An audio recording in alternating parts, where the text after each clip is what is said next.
U biblioteci Šabačkoj sinoć je otvorena prva samostalna izložba Vladimira Aleksića, strip crtača i ilustratora iz Šapca. U organizaciji udruženja likovnih stvaralaca Šapca, strip crtač Vladimir Aleksić je za ljubitelje stripa priredio svoju prvu samostalnu izložbu.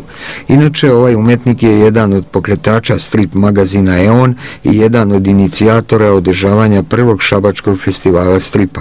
Po scenarijima Marka Stojanovića nacrtao je strip Pseći životi, za koji je osvojio nagradu sponzora na konkursu 4. međunarodnog salona stripa u Beogradu. Poslednjih nekoliko godina Vladimir radi za francuske izdavačke kuće Delcourt i Soleil.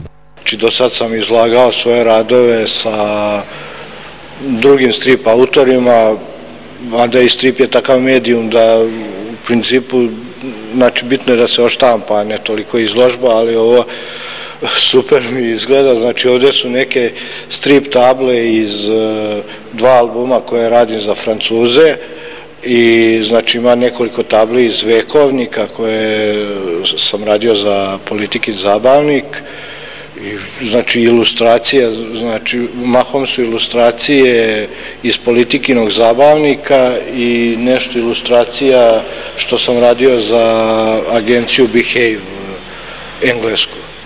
Za ljubitelje strip crteža izložba Vladimira Aleksića u biblioteci Šabačkoj otvorena je do 9. oktobra.